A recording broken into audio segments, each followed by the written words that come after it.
Assalamu alaikum. You're listening to the New Beginnings podcast.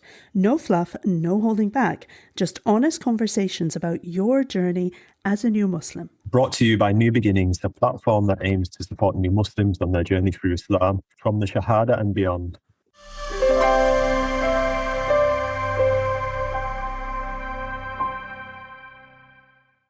Assalamu alaikum and welcome back to the New Beginnings podcast. I'm your co-host, Amanda. And I'm your other co-host, Bilal. Thank you all for joining us again. Today, we are going to discuss the misconceptions and assumptions that some heritage Muslims, we call them heritage Muslims sometimes we call them born Muslims, seem to hold regarding converts and our journeys. So at New Beginnings, one of our aims for this podcast is to prepare new Muslims for their lifelong journey to Allah, and to empower converts with the tools to navigate the unfamiliar cultures and expectations of the wider Muslim community. However, as the cliche goes, one hand doesn't clap. And we realized that there is a need for dialogue with non-convert Muslims, aka nonverts as well. So to this end, today, we're joined by longtime convert Muslim James and Rooji of Rooji the Foodie fame to discuss all the things non-verts want to know about converts, but are too shy to ask, and things that as converts, we really wish non-verts would understand. Rooji, would you like to go ahead and introduce yourself to the audience? Of course, yes. Assalamu alaikum, everyone. My name's Rooji. I'm better known as Rooji the Foodie. I am a Yorkshire-born Pakistani lass, and I was born into a Muslim family. So I have been Muslim all my life. Some would argue more so in recent years, and we can go into that a little bit later. And I am a food-based content creator on social media, as well as I teach cooking and baking classes as well to people and do food-based events. And I have been part of the New Beginnings team as a fundraiser and as the retreat head chef for the last 4 years. And just on that note, I'm glad you brought up the retreats, because if anybody is uncertain about going on one of the New Beginnings retreats, Rooji's food alone makes it worth the trip. So I would say definitely she is an amazing chef, mashallah. Thank you for joining us, Rooji, and for being our token non-convert, or non-vert as it were, for this episode. It's lovely to have you on. James, could you introduce yourself, please? I'm James. I work for the civil service currently. I've been Muslim, revert or convert Muslim, whichever you prefer, for many years. I live near a place called Aberdare, so we usually have all sorts of Muslims coming up from everywhere to visit our beautiful mountains, and they usually pass by my mosque, and I get to say hello to people as they come along to find somewhere to pray, which obviously is the only place. And I talk to everybody, and I'm one of the growing number of reverts in these valleys, and I've been Muslim now since 1998, so quite a while. Brilliant. Thank you so much for joining us. And I think we should also say that James is also part of the Cardiff New Muslim community. So he does also do support some of the New Muslim brothers in the Cardiff area as well, not just up in the valleys. So to get us started, as we said, the topic of the podcast is all of the things that non-converts, or nonverts to shorten it, would like to know about convert Muslims. And we asked Rooji to think up some questions that she has about converts and our journeys. So to kick us off, Rooji, what is your first question that you'd like to ask? So I've been exposed to spaces with a lot of people that are new to Islam, and people often talk about their struggles with family and friends accepting their journey. What I really want to know, because I think everyone's journey is slightly different, is as a convert to Islam, do you sometimes judge your family members or your friends, or do you see them in a different light because your beliefs and practices are now different to what they maybe had been in the past when you've been around them in those circles? And if yes or no, how do you then manage those relationships? Well, family is definitely a big issue for any convert that comes into Islam, because it's not like walking into Buddhism or walking, say you went over to Hinduism or anything like that. There's this whole, at this current point in time, you've got to compete with this whole media story that is, constantly harassing Muslims and kind of setting up this false narrative, which is generally punctured the moment you meet an actual practicing Muslim, and people can see that's not actually true. So when it comes to your family in particular, my family was quite atheistic. They'd had problems with the church in the past, particularly the Catholic Church, which meant that I wasn't brought up in the church. So from that perspective of them kind of trying to understand elements of Islam, it was quite difficult, because you had to overcome not just the lack of knowledge on it, but also the hang-ups from other religious experiences with people who, for us, it was the hierarchy of the church. So that kind of played into the reaction on things. So my mother would ask me, how could I leave Jesus, for example. So it's it's multi-layered for some people, and different. Not all families have the same kind of reaction. Different families got different experiences. But for me, in my family, you've got that kind of double whammy. When you initially convert to Islam, you have this double whammy of, you have a certain level of ignorance around the arguments, depending on why you came to Islam. When you're trying to justify your Islam in the beginning, you might not have all the answers, and this is where a lot of the speakers make this point of, if you don't know the answer, make a note. Just say you don't know the answer to that one. Make a note of it. Take it back. Find the answer from someone of knowledge and bring it back to your family. But it can make for a very uneasy time with your family, depending on their reaction. My family is fortunately very easygoing family. So we've had a number of different denominations in the family, but of Christians. But having said that, no one went to church, so don't think my experience is unusual. You've got lots of people who struggle with their families. It's very dependent on that family's ability to communicate with each other and your ability to communicate to your family. I'd like to jump in with my own experience, because, and specifically honing in on the bit about judging. My experience with this is not unique, in that my journey to Islam happened without my family being aware of it happening. I was living in Japan when I became Muslim, and I was, my entire journey from first encountering Muslims and first understanding that Islam wasn't what I thought it was, undoing the whole media narrative that James talked about. All of that happened while I was very far from my family. So when I moved back home and I was staying with my parents for a while, I was already Muslim, although I hadn't told them. And they just had no idea about this. So for them, it was a big shock. But for me, it had been like 18 months of debating and looking and researching and learning and reading and so on. And in terms of judging, they absolutely judged me for a time.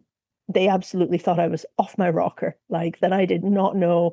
And it was just this, why are you doing this? And my father was very accepting. He sort of had a lot of trust in me as having had a good education and having a level head on my shoulders, and that I wouldn't do something without really considering it, even though he didn't agree with it at all. And he just doesn't agree. He never agreed with religion, what he called organized religion, at all either. But my mum really took it very hard. And definitely there was a lot of judgment that I was receiving. And I think to a degree, I did judge them a bit for not getting it. Because to me, it was like I wasn't appreciating that for them, this was very sudden, that it was like their daughter suddenly appears from years of living abroad and has adopted a completely different way of living. And I wasn't really very empathetic to that, to the shock to the system that must have been for them. And I was a little bit judgmental about the fact that why couldn't they see what I can see? Why are they still being so narrow-minded? Why are they not getting it? And so, yes, there was a bit of judgment on that. And it took me a long time to understand the dynamics of why they were reacting the way they were reacting and why they couldn't see what I saw. And it also took me a long time to come to terms with just the fact that I'm not the one who's going to guide them to anything else. Like, I can set an example for them, but that the actual guidance, the actual opening up of the heart to faith is not something that I have any control over. I didn't have control over my own faith journey in a sense. I definitely don't have a control over their faith journey. But it took me, I would say, more than 10 years of living as a Muslim and studying my religion to understand that. And when I finally did understand that is when I stopped thinking of my parents in a negative way for their lack of Islam, so to speak. And I think it's probably very fortunate that Allah wrote for my parents to not be in the same country as me while I was going through that journey as well, because it helped us to maintain a relationship. I think my being judgmental about their lack of faith might have damaged our relationship quite severely if we had been living in the same place. But as it was, I went and I moved back home to the UK, lived there for a time. My parents were there probably until my first child was a couple of years old, and then they went to Canada where they had a home, and they relocated back to Canada. So we had, again, distance between us. And that enabled me to go through my own learning journey to come to terms with the fact that my family is not Muslim. And unless Allah decides to guide them, they may never be Muslim, and I have no control over that. One thing that I did struggle with was heritage Muslims, non-vert, trying to tell me about my duty to give da'wah, to invite my family to Islam, and trying to pressure me, saying that if I didn't invite my family to Islam, that the sin of them not being Muslim was on me. And of course, that is just misinformation. That is absolutely not true. We can give the message, but we can't, you can lead a horse to water, but you can't force it to drink, kind of thing. We can't force anybody to become, we can't insist anybody become Muslim. But there was a lot of pressure with that. And I did internalize that to a degree. And, that was also quite damaging. So yes, absolutely, there was a bit of judgment there. But as it is now, 20, nearly 30 years later, no, of course I don't judge them. I look at my family and I think, they're living the life that they raised me to live. And the only thing really different is that I've added Islam on top of it. They're not bad people. They do live good, moral, upstanding lives. They're law-abiding citizens. And, my mum is very charitable and very giving and very loving and everything. So I don't judge them anymore, but I do pray that God gives them that guidance, because obviously all of the good that my family does in their life, I do wish for them to have good come out of it, but if it's not written for them, what can I do? I set the best example I can. Bilal, what about you in this respect? I think my family were generally okay with it. So I didn't have the same challenges as James and Amanda, I guess. I had a few uncles that, made jokes, or they said, oh, no, you're on the wrong path and you've made the wrong decision and stuff, but nothing antagonistic towards myself. I think in terms of judgment, I don't think I judge them, but my worldview changed. So my view of the world changed. to a Quranic worldview. And obviously, when that happens, you do see people in a slightly different light. I don't think it's valid to anything judgmental though. But you do see people in a different light because, you found this beautiful gift and your family doesn't have that, but you're just eager to share it with them as well and desperate for them to accept it as well. And that might not always be the case. So we have to be patient with our families. It's praying to Allah, every day for my family to become Muslim. My mother only became Muslim 20 years after I did my Shahada. My niece only became Muslim 18 years after I did my Shahada. My little brother, he became Muslim at the age of 13, about a year or two after I became Muslim. So we have to be patient with our families, and we don't know when or if Allah subhanahu wa ta'ala will open their heart, and we don't know if they're going to be excused. But I think the friends aspect as well. I had Muslim friends and non-Muslim friends when I became Muslim. What I eventually ended up doing is just cutting off ties with all of them because neither of them were, beneficial to my progress as a Muslim. So I literally, just cut off. Yeah, kept a distance. Totally cut them off, but I kept a distance from pretty much all of them. Maybe it was the wrong thing to do. Allah knows best, but that's how I approach it. Simply because the type of environments that we were, engaging in, and there is this pressure, like Amanda mentioned. Unfortunately, there's this pressure that you have to spread the message and invite your family to Islam, and they have to become Muslim. And there's this pressure from the non-convert community to do that, and I think it's quite damaging actually for non-converts to put pressure on people who are new to Islam. They're just learning about the religion, and they don't even know how to give dawah. There's a methodology of inviting others. Dawah means to invite others that somebody who's new to Islam doesn't actually know. So, like Amanda said, yes, we can say this is Islam, but we have to remember that the relationship with family members is a very, very sensitive one. My advice to people who are new to Islam is not to, start preaching to your family members as soon as you have become Muslim. Rather, improve your character, improve your relationship with Allah. Let them see that you have become a better person. You're not going out drinking every Friday night, getting into fights. You're not getting engaged in harmful relationships. You're looking for work. You're becoming a better person. Okay. And when they see that change in your behavior, in your character, and that Islam is actually in something positive for you, then that will be more effective than you trying to ram the religion down their throats. But there was one thing that struck me when you were both talking, and that's about, this pressure that new Muslims are put under to convert our family members or to convey Islam and invite them to Islam and so on.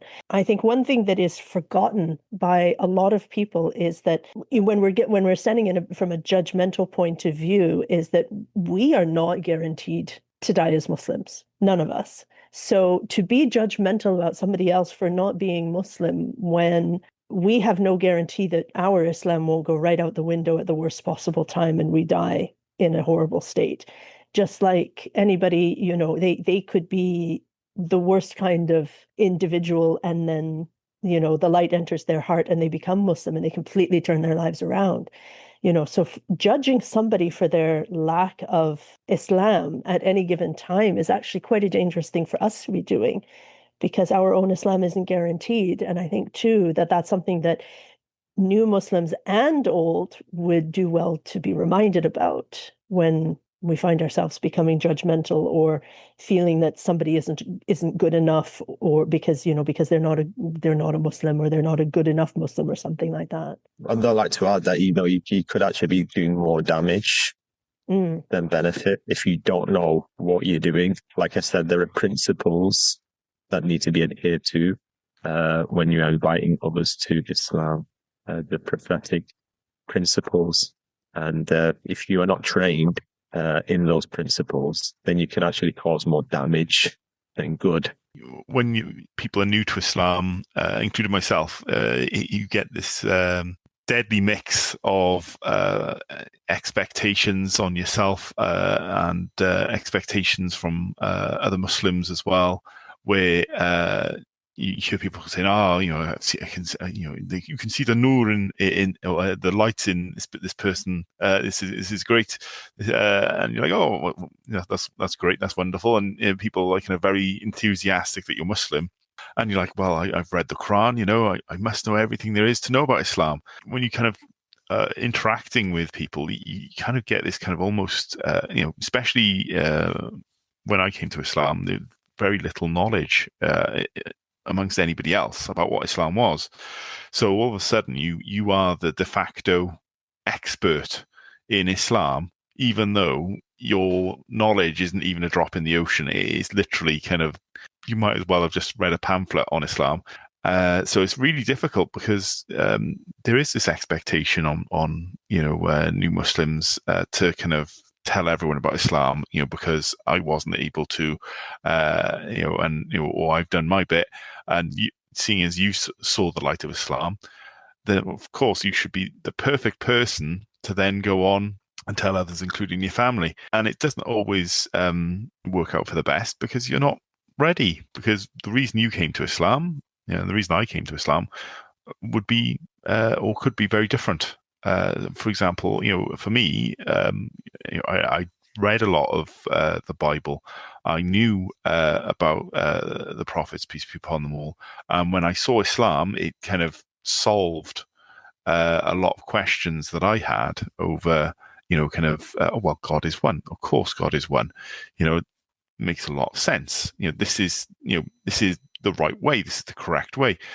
I didn't know all of the dawah stuff that had already been going on. I didn't know all of these other kind of questions that people might have had. So as a result, you have this self-belief, which is totally unfounded sometimes, on what you can do. So you're quite right. It's one of those things where you should wait until you're ready to give a better, show through example, give a better account of Islam, and be able to answer those questions that people have that aren't the questions that you wanted answered. You've got to be ready to answer the questions other people want. Yeah, I think you've made a really good point there, James. I think all of you have made points that kind of circle back to a lot of the same sort of themes, what I'm hearing. And what you just said about being the de facto Muslim now that you've converted, I think also from the non-vert experience, sometimes we have people that come into Islam or are interested in Islam look at us as if we have all the answers. And as a layman, I'm telling you, we don't always know the answers. Even people think, oh, you were born into a Muslim family, you must know everything there is to know. But my experience growing up in the South Asian community and being from a Pakistani background, sometimes Islam was practiced as cultural. It was very cultural. And there were a lot of things were sort of amalgamated, and we didn't really know as children and as young adults how to differentiate. And as Bilal mentioned, that we actually need to learn Islam and actually take that knowledge from people that are qualified, that have studied the religion, and that can actually advise us in the right way. Otherwise, it's harmful. So it's really interesting because we talk about the convert challenges, and I've got lots of friends that are not Muslim that come to me and ask me questions, and I'm like, I don't know the answer. I'm sorry. Like, I know I've been Muslim all my life, but I really don't know this. And sometimes I kind of feel guilty for not knowing things. But then it's also that, okay, that pushes me to go seek more knowledge. Because as you guys will agree, Islam is like you're constantly on that journey of learning all your life. I don't think, no matter how much I learn about Islam, my cup is ever going to be full. Fully, like there's always something to learn. So that was one thing, but also a really interesting point that Amanda made was actually, instead of judging people at the beginning when you convert to Islam, you're too busy being judged by others, right? And I never thought of it like that, because I think sometimes I take it for granted that, but Allah gave me this knowledge, and and astaghfirullah, like, God forgive me for being. I think naturally sometimes we take it for granted as born Muslims that we have the knowledge that we do, and that I was born into a Muslim family and I have the support and the resources and access to the knowledge, that I'm like, oh, but this person's viewpoints don't really align with mine. I don't know if I want to be friends with them anymore. Whereas all of my family, alhamdulillah, thank God, I'm Muslim. So I don't really look at it from a family perspective. I'm looking at who am I choosing to let into my inner circle, and that's my friends. But then there is a level of judgment attached to that. And what I've had to learn is, even when I've tried to, like Bilal said, he just sort of kind of dropped some friendships and completely cut them off. I've tried to do that, and Allah's gone, no, you're going to be friends with this person, because they kept coming back into my life. And actually, I just see that you don't necessarily have to share the same religion to still have things in common. And like you said, Amanda, your family, your parents have good morals, they're good people, they're law-abiding, they're kind, they're nurturing. I have so many of those people in my life, my neighbors, my community, that are non-Muslim, that we are so aligned and everything. But I think when I started learning more about my religion in my late 20s, that's when I was like, oh, let me drop everything and everyone. And actually, that wasn't the right thing either. So in some ways, I think there is similarities with the journey, maybe not in every aspect, but we can sort of, say, okay, we've got something that we can take from each other's journeys that aligns us as non-verts and as converts. Alhamdulillah. I want to go back to the point that you made about how sometimes new Muslims will take you, or even non-Muslims, I'm assuming, will take you as the representative Muslim to answer all the questions, because I get that a lot, because I'm the only Muslim living where I am now. And so I am like representing the entirety of the Muslim world to my colleagues, and it's a lot of pressure. But I think that there is a tendency as well for new Muslims especially to view born Muslims as the authorities on their religion, especially if we've come to Islam via those friendships or those relationships. We tend to view them as our source of knowledge, and that can be quite dangerous, I think. And I'm glad that you brought that up, because that is something that we shouldn't be doing. There is first of all, no human being is the absolute authority on the religion. That's, number one. But also number two, like, we wouldn't go to a random friend who maybe goes to church once a year and ask them about, the ins and outs of the theology of Christianity. That would be preposterous. The average Christian with a small c, it knows nothing about Christian theology. And yet we expect every single Muslim friend to know the ins and outs of the rulings of various theological issues within Islam, and what makes a person Muslim, what takes a person out of Islam, what is an innovation that is a problematic innovation, what is the ruling on this, do I have to wear socks, can I wipe over my socks, and all of this. The average person doesn't know these things. Or they know as much as their parents taught them when they were 10 years old and learning how to pray. They're not authorities. And yet we turn them into authorities. And that's not, it's not fair to turn somebody into an authority when they're not. So, and I think that anybody who, if you happen to know one Muslim person, we should be sort of aware of that, it's very rare for a lay, quote unquote, Muslim person. Obviously, we don't have a clergy in Islam, but, for all intents and purposes, it's very rare for your average Muslim person who's just trying to get on with life to actually be an authority on these things. And we shouldn't expect them to be. So thank you for pointing that out. Rooji, can we go on to your next question then? Because you have quite a few that you've sent to us. Yeah, so we've talked now a little bit about some of the challenges and your relationships. I'd actually like take it up to a different area, and I want to understand what are some of the joys of being a convert that you want heritage Muslims to understand? Because I think working and being in those circles with converts, we always hear about, or at least I do, I hear a lot about the challenges because I work very closely with New Beginnings. But what are the joys of being a convert that you want heritage Muslims to understand? But that's something that I don't really hear often, to be honest. I'm just trying to think, are there any joys? There are so many joys, but are there any that are unique to converts? I'm not Yeah, sure. They don't necessarily have to be unique, though, do they? They could be something that we can have in common. And I think sometimes sharing that thing in common, the joys in common, might help bridge some of those gaps between the heritage Muslim community and the convert community. One thing I particularly enjoy is, and this is probably going to be the same for everybody really, is the variety that you can get. I know there's some people who are kind of not in the same position as myself, but in my community, which is generally Cardiff or further out into the valleys, the communities are very mixed. So you get people from absolutely everywhere. So when kind of different times of year roll around, you get to see people, for example, Eid. People are dressed in their finest clothes for Eid, which is really nice. And you kind of like, for me, it's like, it's a real kind of joyful time. It's something we have in common, James, for definite, because I live in West Yorkshire, very heavily South Asian community. So there isn't much variety here. I get to see the same people. It tends to be the same sort of clothing. The food is the same that we all eat. So we don't get to experience that. But when I travel, and recently I've actually just been to sort of the Andalusian mountains. I've been to Spain recently, and there's a big expat community, but there's this Muslim community and convert community in this part of Granada. It's quite prominent, but there's people from everywhere that travel to come to this place.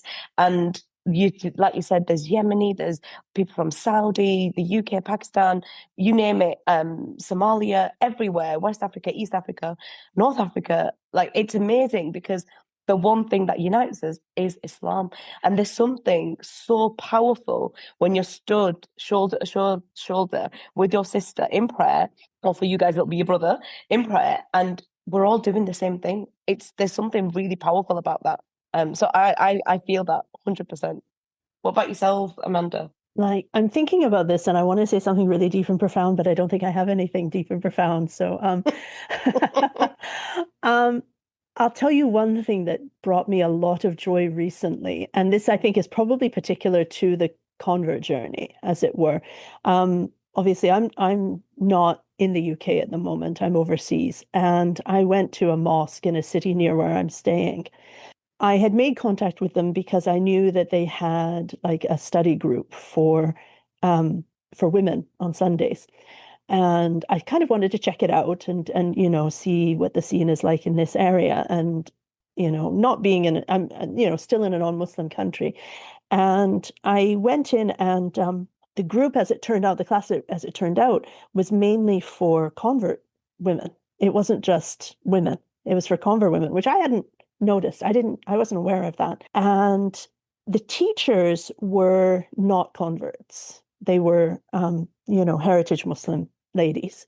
And one of them had actually heard this podcast, and she had seen something else that I did online. And she was just like, I've seen your stuff. I would really love for you to speak to these ladies because they're all very new Muslims. And I just sat there and had a chat with them. Like, they brought us some tea and we just had a chat. And it was really like they were very engaged. We were all talking about different things. We were talking about different, things that we've struggled with. One woman was talking about how she was particularly struggling with the concept of divine decree, of qadr, as one of our articles of faith, because she's looking at what's happening in Palestine, and she was thinking, how is this good? Where is the good in this? Because she had been told, okay, we believe that Allah has written everything and there is good in everything that happens, and that's part of our belief system. And she was really struggling with that, looking at all of the pain and the suffering. And so we had a chat about that. And she walked out of it thinking, okay, yeah, you've given me a lot of food for thought here. And afterwards, the sisters who run the group, who are not converts, said to me, can you please come back? Because they've opened up to you and said things to you that they've never said to us. And I was like, yeah, it's because I'm a convert. Like, we get each other instantly almost. I have nothing in common with these women. They're a different nationality from me, a different ethnicity from me. Their journeys are different and everything, but we've got that thing in common. And instantly we connected in a way that these other sisters who, granted, they've been living in this country for decades and they speak their language, the local language fluently and everything, that they couldn't make that link with them. Or maybe the sisters in themselves felt shy to open up about doubts and misgivings because they would feel judged. I don't know what the link was, but instantly I thought, I was really grateful that Allah had put me in that place at that time, because it reminded me again of, yeah, there's so much that converts do click, I guess is the right word. Like, we just understand each other. We feel safe with each other. That I'm not saying that we can't feel that way with heritage Muslims. We absolutely can. But it's almost automatic with other converts. Not all converts, granted, but when you find that person, I do have to say, one thing that I've noticed is that I have very few close friends. And the majority of my close friends are other converts. And some of them are people, if it weren't for Islam, I probably never would have crossed paths with them. But it's just that we met in the mosque at a circle for converts, and that shared experience is something that it does bring me joy. It can be based on struggles, but the support that we're able to give each other and the sisterhood that we're able to give each other is something that I find, does bring a lot of joy to me as well. I think for me, the brotherhood was nothing new to me because, like I said, before I became Muslim, I was already friends with many Muslims. In our gang, there were white people, there were Bangladeshis, there were Pakistanis, there were some from northern Pakistan, some from other parts of Pakistan. And the one thing that united us was making money, really. So we already had a brotherhood established. So it wasn't anything new to me. We already had some diversity as well. But one of the joys of being a convert was just as I wasn't a very spiritual person before I became Muslim, but making spiritual connections with Allah subhanahu wa ta'ala and going through spiritual experiences, and also just meeting some great individuals. Thank God I've been blessed to study Islam formally for several years in the UK and abroad. And some of the people that I've met, I've never had the chance to meet those individuals. Some of the most educated individuals. One of my early teachers, just from Pakistan, very beautiful, humble. His name's Ramzan Qadri. He knows Chinese. He spoke English fluently. He knows Urdu, Arabic, and he was such a humble person. So getting to meet great people is something that I would never have done if I hadn't become Muslim. Obviously, these aren't specific to the convert journey. And also the joy of seeking sacred knowledge as well, and mastering Arabic. It's the achievement of, like, yes, I actually know Arabic now. And just I think that's something that every convert to Islam would really love to have, the ability to understand Arabic fluently. And even at New Beginnings, we get people I'm trying to learn Arabic, and I want to master Arabic. So just having that and the joy of seeking sacred knowledge is something else. And all of these things, it just keeps solidifying your faith and your belief in Allah at every step of the journey. So those are the joys. Obviously, they're not convert specific, but there is an advantage. I'll say there are advantages. Being a convert, I can easily blend with the Muslim community and get on with the Muslim community and mix with them and go to gatherings. But I can also blend with the non-Muslim community. I can go to an Afro-Caribbean party. I can go to an English wedding, and I'll be able to fit in. So there are advantages being a convert as well. I have to say, though, Sheikh Bilal, that last one is very male specific, because as a hijabi woman could never. We're just immediately marched aside, but the code switching is definitely there. Definitely. I have to just add something. I think the mastering Arabic, that's not just a joy that the converts have. This is a struggle for us heritage Muslims too. At the ripe age of 37, I've started learning tajweed, which is basically learning the recitation in Arabic of the Quran. And it's a struggle. So if anybody that's new to Islam's listening, even us born Muslims will struggle with these things, and it's a challenge. So thank you so much for sharing those experiences, because I just see a lot of similarities as well, and not just like you said, a lot of these things might not be unique to converts, but I think what it's done is maybe like help me understand some of the topics that we can actually relate to one another on, and some of the things, the discussions that we need to be having between the two different communities as well. So thank you for that. Really appreciate it. I have one more question for you. So we've talked about now the relationship struggles with your family and friends, and then the joys of being a convert. What is this? Is the most impressive question I really need to know, because I think it varies for everyone. But what is the one thing that you? I'm not going to use the word hate because it's quite strong, but maybe dislike the most that heritage Muslims ask you about as a convert, and it could be for whatever reason. There is a unwritten belief that for myself that because I'm a convert Muslim, I can wave a magic wand and convert or bring people to Islam that they can't reach. So, for example, if they've got like a son or that is not in Islam, who has been brought up by their mother outside of Islam. I've been asked on numerous occasions, like, "Oh, you've come to Islam, you understand Islam, you know what it's like to be a non-Muslim, and then kind of to discover Islam. Can you sort this out and bring my son into Islam and explain it to him to bring him to where you are in your journey?" And the problem is that's that's something that I can't fix, and it's not something that you can fix in a conversation. It's a lot more complex, and I think people know that in their heart, and it's just it's very sad actually, because that they know the value of Islam, and they've come to this realization too late. So even if I did have a conversation, the impact it's just not going to be there. So or what they want. So it's more of a sad kind of reflection on what I'm sometimes asked, and unfortunately it happens quite frequently. For me, the question that I dislike the most is, how did you become Muslim? When I first became Muslim, I was okay.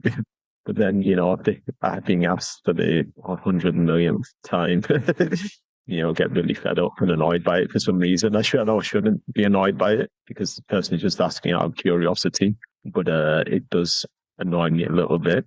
And now that I'm working with New Beginnings as well, the other question that annoys me a lot is, can you find me a spouse who's a convert? Like I'm the gatekeeper of all these potential spouses for people, and I'm going to spend all my time matchmaking. Wait, I thought I was coming on this podcast because you were going to find me a husband. Try shaddy.com. That's what I said to one guy.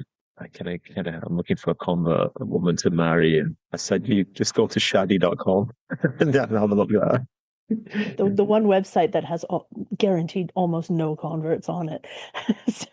Yeah. What about you, Amanda? Have you narrowed it down to one?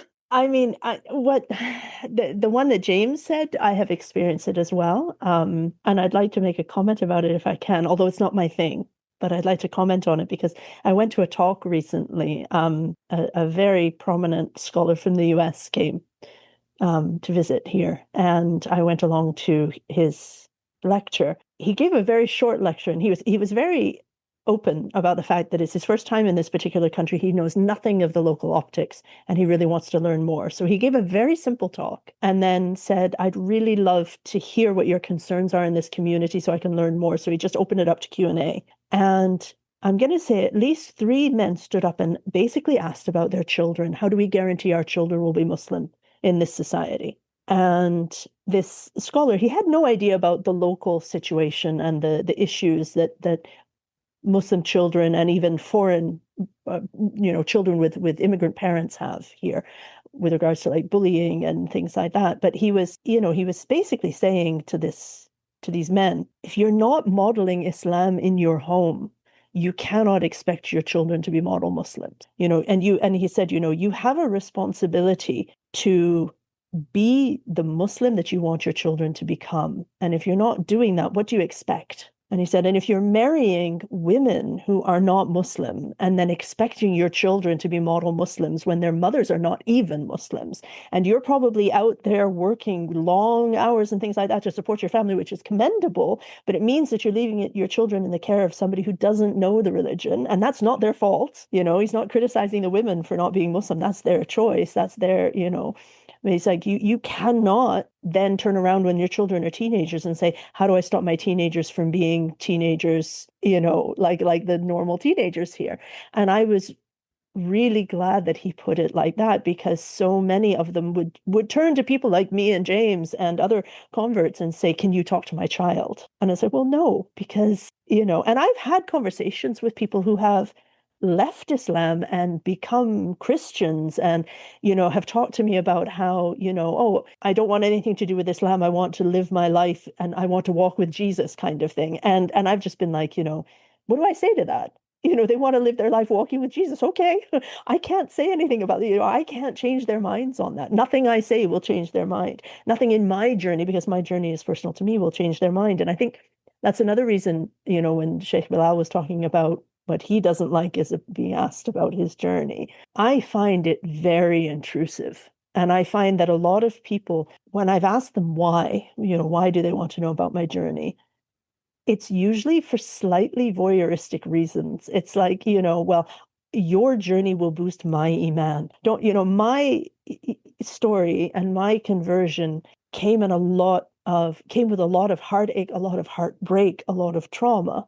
And it's very deeply personal. And even though there are videos out there where I talk about my journey to Islam, it's an insanely sanitized version of my story. Nobody knows the whole story except for me and Allah. And I find it very intrusive. And I think, my usual answer now is if somebody asks me, so why did you become Muslim? Allah guided me. Like, that's it, because that is what it is.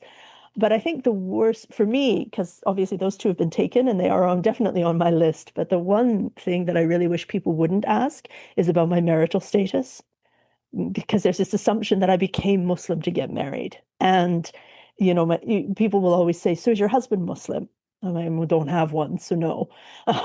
It's like, oh, and I'll be like, look, I became Muslim. I was Muslim for a couple of years, and then I got married. I am no longer married. Make of that what you will. And then what I love is when they then say, are your children Muslim? Like, I've just told you that I became Muslim and then got married and had kids. They were born into a Muslim family. What's their spiritual state? Allah knows. But, yes, they are Muslim. They are born Muslims. And just this weird sort of like this mental gymnastics of, okay, here's somebody who became Muslim. Why did she become Muslim? She won't tell us her story. So let's assume that she converted for a man. Or, the whole, that you have to be, that a Muslim woman has to be married to be a proper Muslim. I think that also really bothers me, because there is a lot of assumption in that question. I know I'm kind of waffling now, but just the assumption in that question of, okay, here's a Muslim woman. Did she become Muslim to get married? No. Oh, but is your husband Muslim? Well, I couldn't be married to him if he wasn't. So yes, but I'm not married. Like how do I even answer that? And then the next question will always be like, are you looking? Right? It's just, I get this constantly. And the idea that, no, I'm not particularly looking. I am not married. I am still Muslim. My Islam is not male-centered. This is something that really does bother me, and it continues to bother me, and I try not to let it bother me, because I know it's not done consciously or maliciously, but it really does bother me, because I do think that there is a cultural tendency for Muslim women to center our Islam around men and for convert women as well, for a lot of us. A lot of us, our journeys have involved a relationship. Our journeys to Islam have involved being in a relationship with a Muslim person. It doesn't make it a less valid journey, but the assumption that that is the default setting always bothers me somehow. Wow, thank you all for sharing your experiences. And Amanda, it got me chills. My Islam is not centered around a man. I got goosebumps. This is really interesting because as being a born Muslim, that's not something I've ever even thought of. Like, nobody would assume that I'm marrying or I'm interested in marriage because of my religion, or it doesn't, there's an assumption, obviously, that I will marry a Muslim man. There is an assumption, rightly so, but it's not necessarily centered around that. And that's probably something that I've never really considered because it just doesn't come up for us born Muslims. So thank you for shedding light on it. And I think, based on what yourself and James and Sheikh Bilal just shared, all I want to do now is educate people in my inner circle and tell them, like, some of these questions are so personal, and they really are. Like, your journey to Islam, no one asks me about my journey to Islam, and I also have a journey to Islam. Maybe, yes, I was born to a Muslim household, but I still had to find Islam on my own. There was so many different teachings and different things that I was learning in my 20s, in my teens, and then just going down different paths to some of my family members as well. We don't all follow the same thing necessarily. We're still all Muslim, but we agree to disagree and say, if that's your path to God, let that be your path to God. And according to the Quran and the Sunnah of the Prophet, so the teachings of the Prophet Muhammad, peace be upon him, they're all acceptable. So I think this is just something we don't consider at all. And I've got a lot of convert friends and a lot of people within the New Beginnings community that I'm very close to.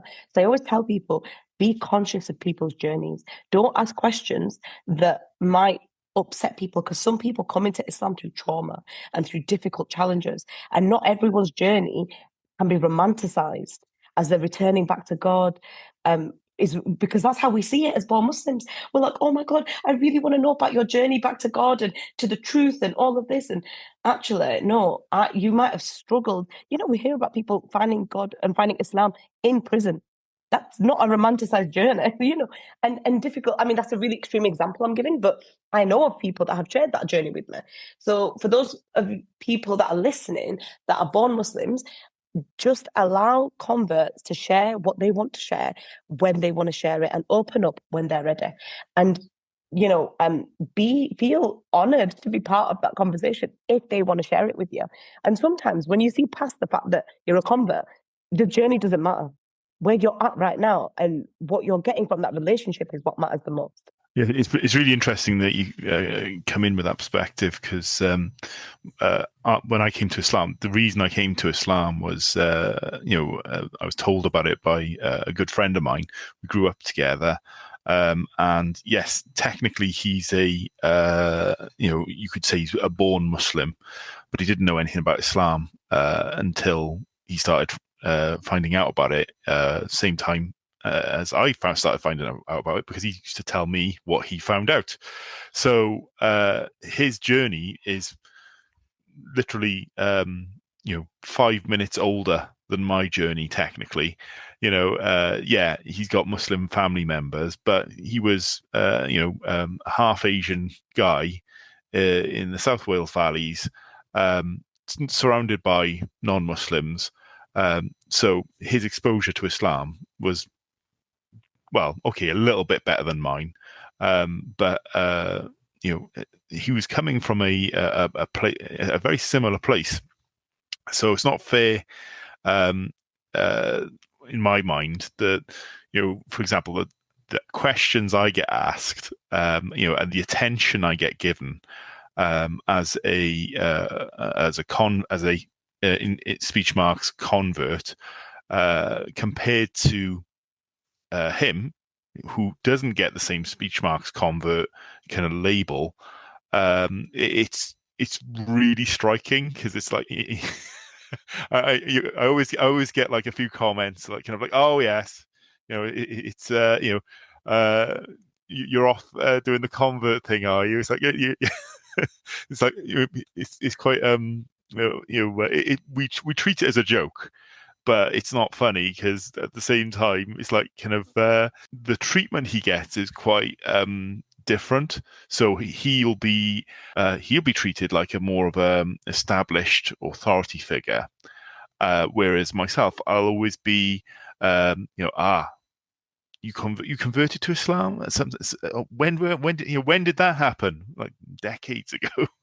It's like kind of like, oh, what brought you to Islam? And it's like, well, you got to rehash the same story quite a lot. Whereas on the flip side, he doesn't get that. So it's quite, I've always kind of been aware of that kind of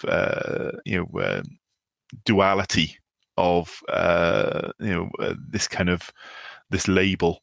And what does it mean, and what does that mean in comparison to somebody who is, always technically been Muslim, but they, have never had the level of knowledge.